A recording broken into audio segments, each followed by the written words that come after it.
including Dr. Pike, would say that this is not a definitive study. One swallow does not make a summer. Indeed, but surely it's that's possible quite right. that the effects may not show themselves until 10, 15 years hence. Yes, I think that's a very valid point. And so we have to keep on watching these events, and we look with serious concern at this study.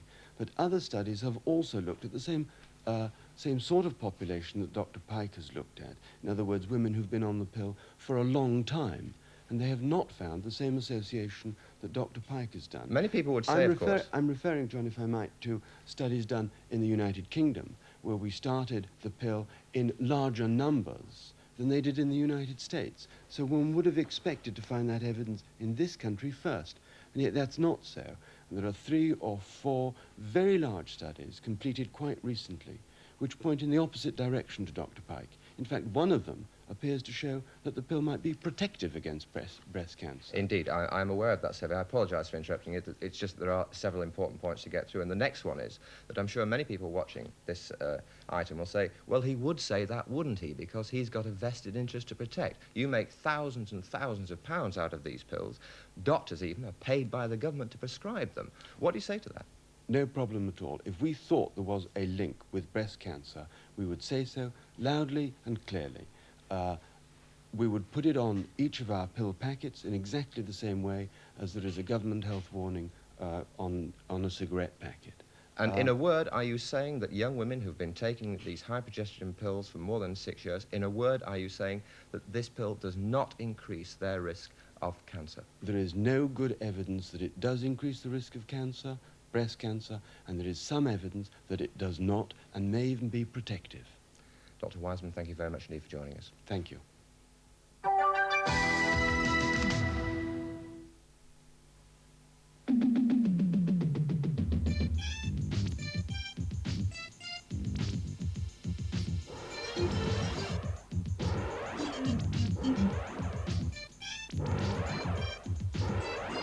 Record Mirror, breaking the news, out now.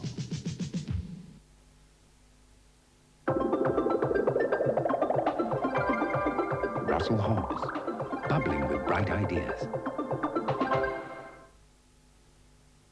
There's a world of TV, lots of video to see at Granada. Halve recording costs with Granada. Double-time video which gives 6 hours viewing on a 3-hour tape. Free membership video club. TVs, some with teletext and stereo capability. With no rentals too, there's a package for you at Granada. Have a free home trial. Your choice is so wide and fast service, our pride at Granada. Wide choice, low rentals. That's Granada. Cozy fits are cozy inside.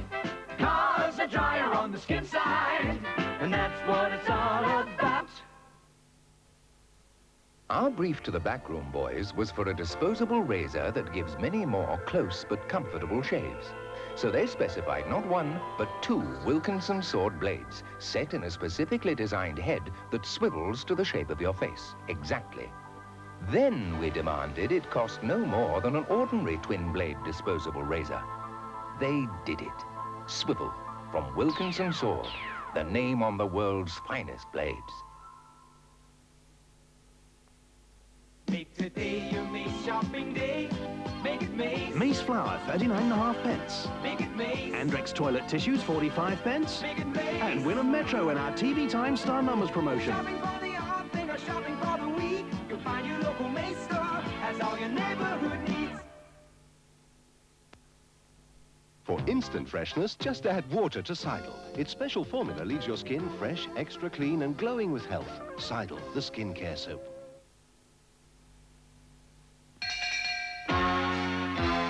Morning time when we're awake, brush our teeth with new Colgate. Colgate Blue Minty Gel, Colgate Blue Minty Gel.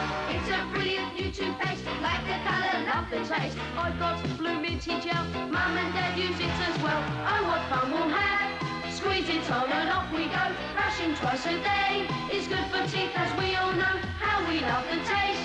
It's from Colgate we can tell, who believes such fun was doing lots of good as well.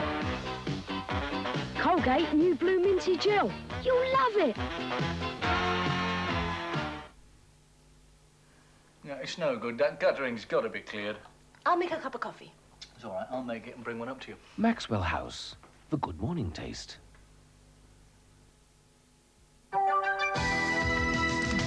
Hello again, you're watching TVAM. It's time now for Timmy Mallet and his weekly views on the world of pop. Special guest today is Limahl. First, let me remind you that Roland Ratt will be joining us later in the programme. If you've a question you'd like to ask him, phone us now on 01, if you're outside London, 4040 401. And now, of course, it's over to Timmy Mallet.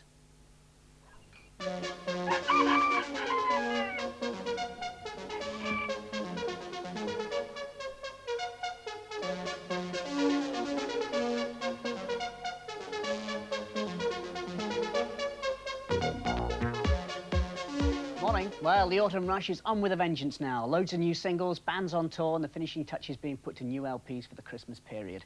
We've got a choice this week of loads of new records by Adamant, Eddie Grant, Bell Stars, Eurythmics, Madness, ABC. But instead, we've chosen two of Britain's biggest pop stars who both look set for huge hits with their new records. Now, it was just days before they were due to tour the States this summer that Kajagoogoo dropped a bombshell by firing lead singer Limahl. But to be honest, it doesn't seem to have done either side any harm.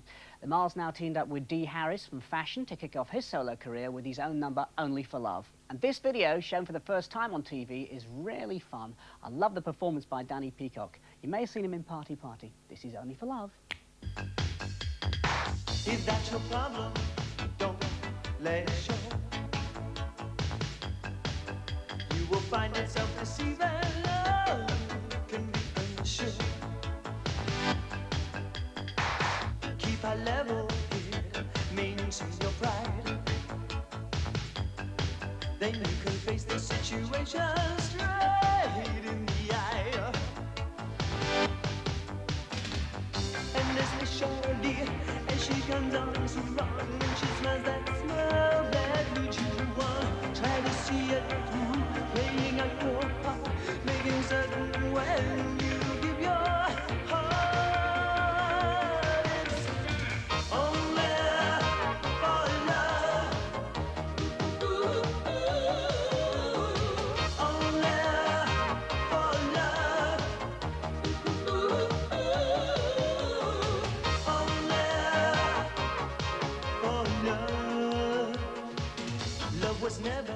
Well, other stars in that include your sister, don't they? Yes, and Dee.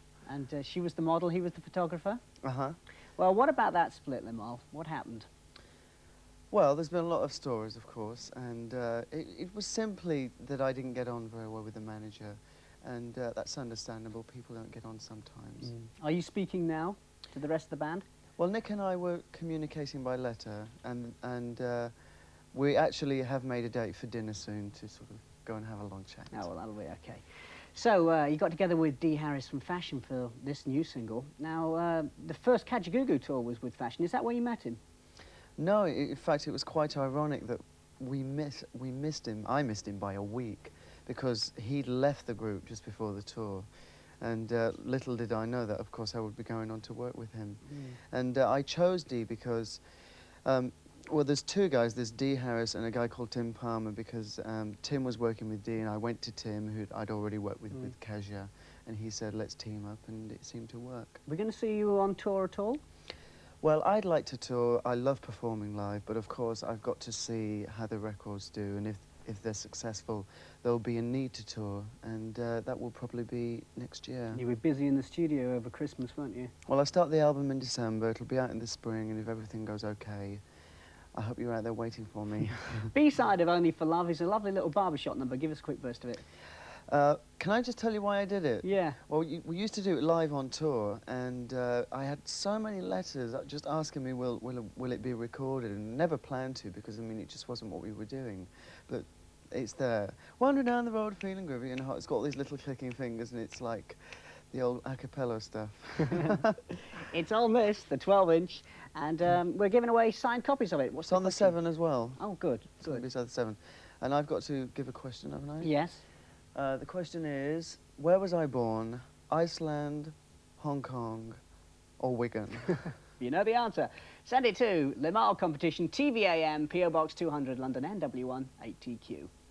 Well, spring was the last time we heard from Duran Duran, but they've hardly been idle since. It's 2 short years since the release of their first record, Planet Earth. They've spent much of the time since then touring the world.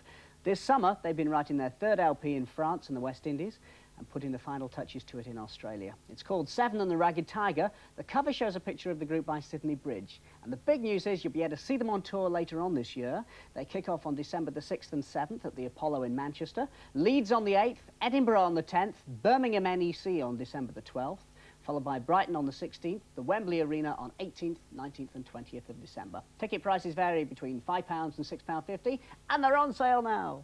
Well, a big question for a lot of people is, are Duran Duran still Britain's #1 group? Or have they been toppled by the incredible success of Culture Club? Here's their brand new record, Union of the Snake. See what you think. This is what you call a big production.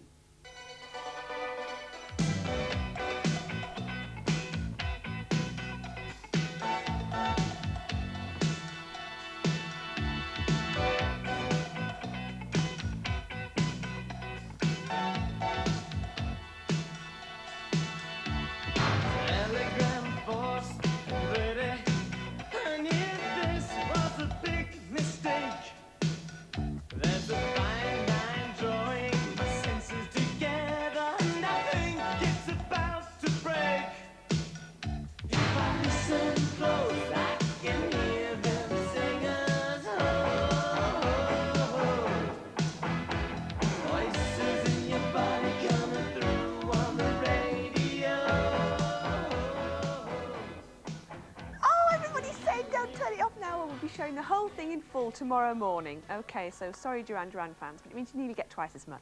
Right, quickly, I want to show you these. If you sent me these, please send me your addresses, Mrs. Green and whoever did this. I can't write back to you if you don't. Okay, now the weather very quickly.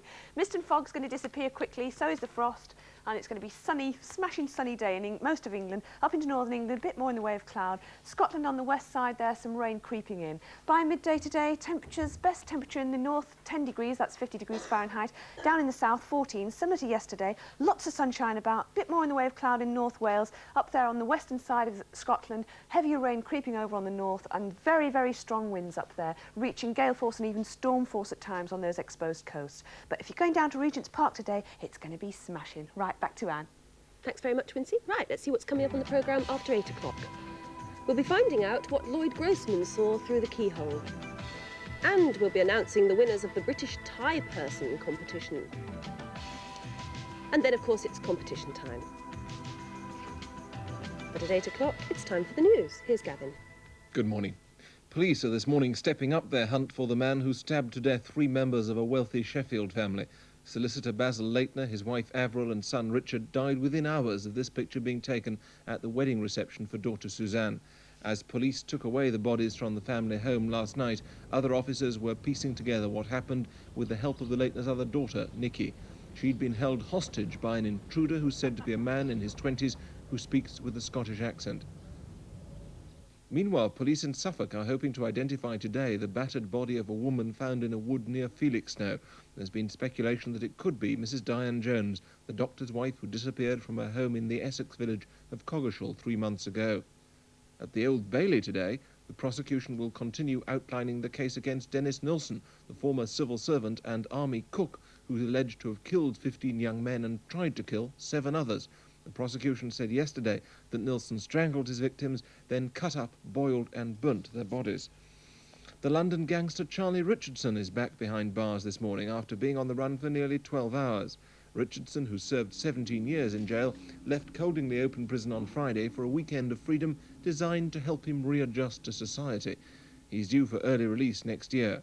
A police search was launched after he failed to return on time, but he gave himself up at the prison gates. At first, he couldn't get in because the jail had been locked up for the night. He'll now appear before the governor this morning. One of Britain's leading contraceptive pill manufacturers has come out against recent research linking their products with cancer. The Department of Health says the 3.5 million women on the pill in Britain should see their doctors as soon as their current supply runs out.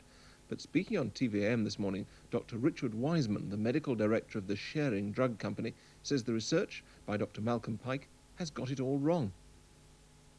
We look with serious concern at this study, but other studies have also looked at the same same sort of population that Dr. Pike has looked at. In other words, women who've been on the pill for a long time.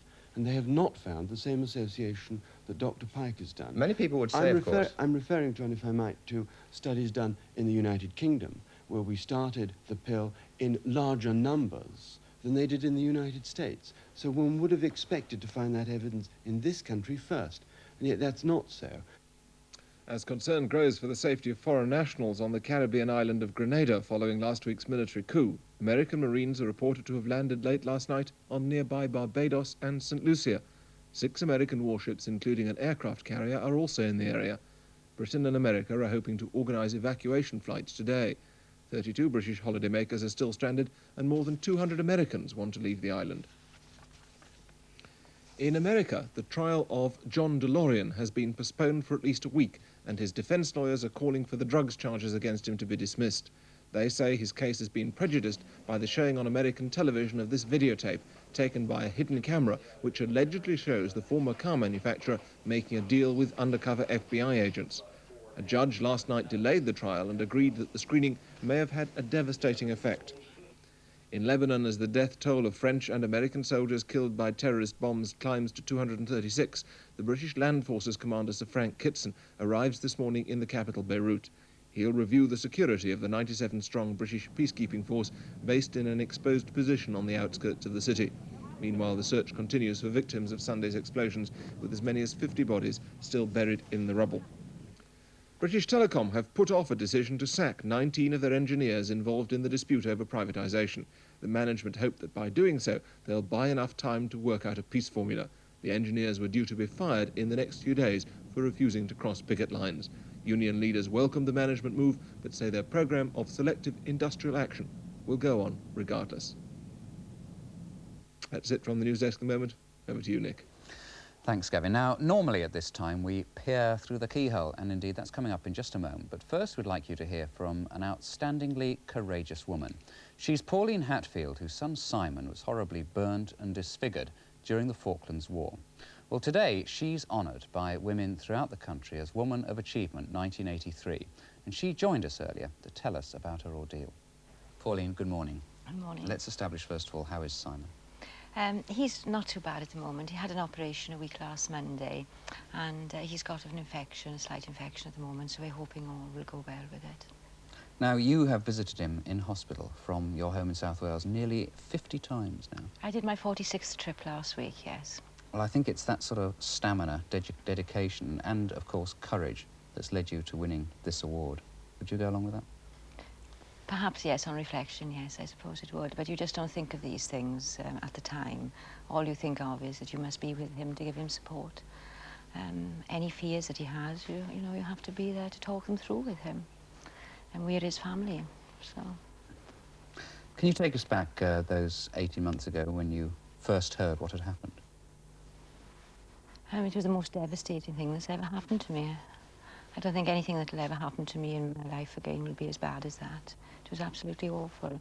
The not knowing, the being lifted up and put down, you know, not injured, slightly injured, 4%, and then 46%, and then coming to tell you that he was very seriously ill and dying. Mm-hmm. And then nothing then, for a long time, for 11 days afterwards. It was desperate, very desperate, 24 days of my life.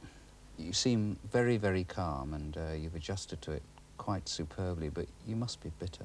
I am not bitter. No, that is something I will not accept, and I will not allow anybody to say to me at all. He was a soldier. He's been to Ireland before that. And it could have happened to anybody. He could have come home all right. No, I am not bitter, and I will not allow anyone to say that. He was trained to kill or be killed, maim or be maimed. It could have been somebody else. It could have been an Argentinian in Simon's position. Perhaps there was one. No, I won't have that at all. She made us all feel very humble in the studio, and I'm sure it moved you all at home as well.